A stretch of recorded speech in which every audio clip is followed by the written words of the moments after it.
Hi అండి, అందరికీ నమస్కారం. నేను మీ రామకృష్ణ.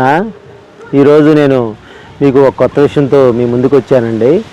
జై జవాన్ జై కిసాన్ అనే నినాదంతో మన ఫార్మర్ ప్రైమ్ మినిస్టర్ గారు లాల్ బహదూర్ శాస్త్రి గారు నినాదం ఇచ్చారు కదండి. నిన్న మనం జవాన్ గురించి వాళ్ళ లైఫ్ స్టైల్ ఎలా ఉంటుందో మాట్లాడుకున్నాము. ఈరోజు మనం రైతు గురించి కూడా ఒక వీడియో చేయాలని అనుకున్నాను. అదేనండి, మరి రైతు పంట వేస్తే కానీ మనకి 4,000 లోనికి వెళ్ళవు. అలాంటి పరిస్థితులు మరి ఈరోజు ఇంత వాతావరణ వర్షాభావ పరిస్థితులు ఉండబట్టి మనకి చాలా ఈ పంట వేయబోయే ముందు ఏమేమి జాగ్రత్తలు తీసుకోవాలో అవి మీకు ఈ వీడియో ద్వారా పూర్తిగా తెలియజేస్తానండి.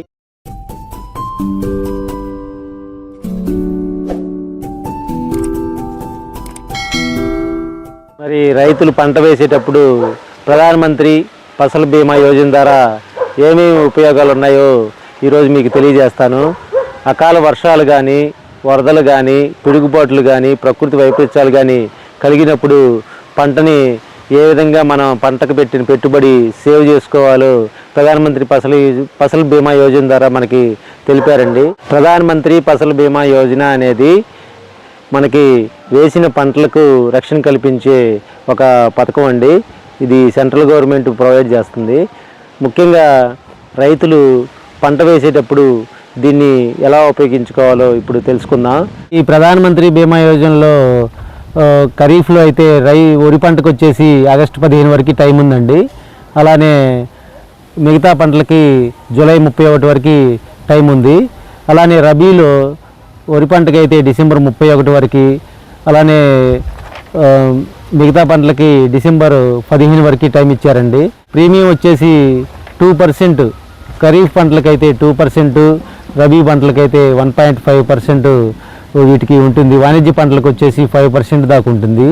ఇది మనకి ఆ పథకంలో నోటిఫైడ్ చేసిన పంటల వరకే ఇది వర్తిస్తుందండి. ఇది ఒక్కసారి గమనించాలి రైతులందరూ. రైతు దగ్గర ఏమేమి ఉండాలి అనేది ఇప్పుడు తెలుసుకుందాం. మొదటిగా ఆధార్ కార్డు, లింక్ అయిన mobile number, farmer unique ID, అలానే పొలం పాస్బుక్, అలానే ఈ క్రాప్ బుకింగ్ నమోదై ఉండాలా. చాలామంది రైతులు ఏం చేస్తారంటే ఈ క్రాప్ బుకింగ్ నమోదు కాకుండానే పంటకి బీమా చేయించుకోవడానికి చూస్తారండి. కానీ దానివల్ల చివరిలో ప్రయోజనం ఏమీ ఉండదు. మరి వీటితో పాటు బ్యాంక్ పాస్బుక్ కూడా ఉండాలండి, ఇందాక చెప్పిన వాటితో పాటు. అలానే బ్యాంకు మరి ఎలా అప్లై చేసుకోవాలా ఈ ప్రధానమంత్రి ఫసల్ బీమా యోజనకి? మనం కనుక బ్యాంకులోకి లోన్ కోసం వెళ్ళినట్టయితే అక్కడే వాళ్ళు ఆటోమేటిక్గా లోను అమౌంట్తో పాటు ఈ ఫసల్ బీమా యోజన పథకం కింద కూడా మీకు అప్లై చేపిస్తారు ఆటోమేటిక్గా. ఒకవేళ చేయనట్లయితే మీరు కంపల్సరీ ఒకసారి వారిని అడగండి, ఏమండి ఇది ఇన్సూరెన్స్ ఉంటుందా లేదా, లేకపోతే చెయ్యండి అని. అది కంపల్సరీ చేస్తారు. ఇంకొకటి వచ్చేసి మనకి దగ్గరలో ఉన్న సచివాలయంలో వ్యవసాయ సహాయకులు కానీ, మండలంలో వ్యవసాయ అధికారి కానీ వారి దగ్గరికి వెళ్ళి మా పంటల బీమా నమోదు చేయించుకోవాలని వారి ద్వారా కూడా చేసుకోవచ్చు. లేదా మీ సేవా సెంటర్లో.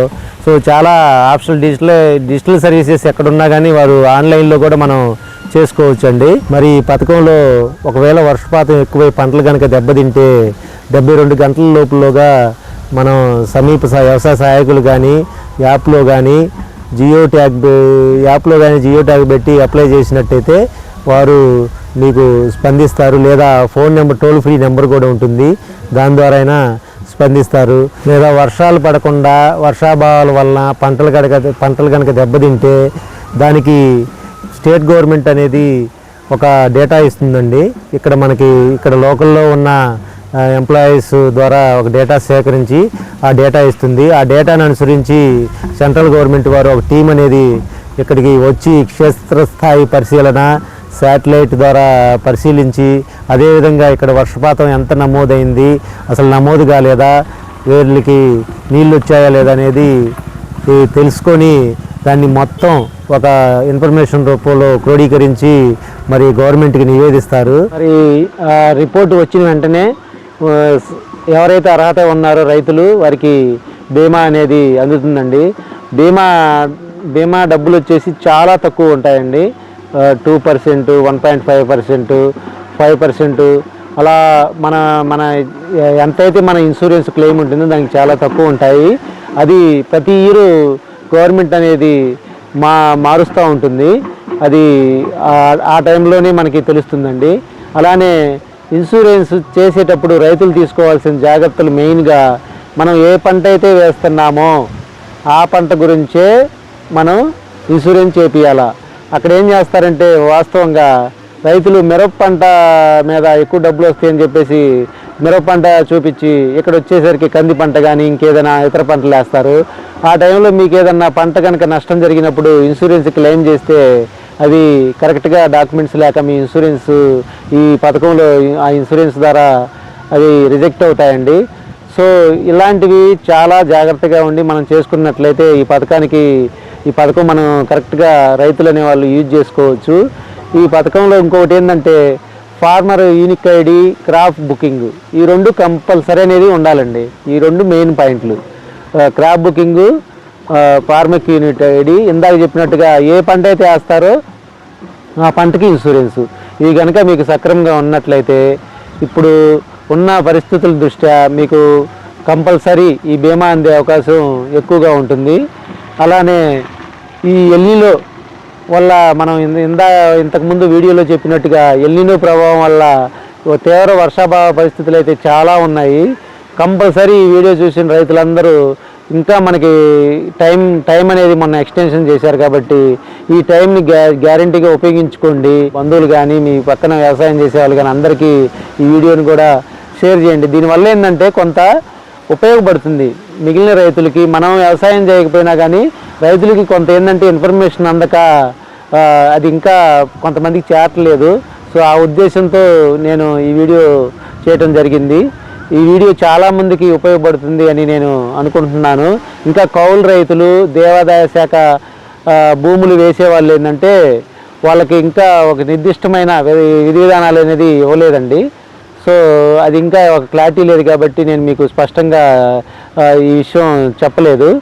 సో మిగతా ఈ ప్రధానమంత్రి ఫసల్ బీమా యోజన ద్వారా కంపల్సరీ అందరూ రైతులు ఈ టైంలో, ఈ ఎల్నినో టైంలో అందరూ ఈ బీమా చేయించుకొని నష్టపోకుండా ఉండాలని నేను కోరుకుంటున్నాను. మంత్రి ఫసల్ బీమా యోజన అనేది అందరూ రైతులకి ఉపయోగపడాలని నేను కోరుకుంటున్నాను.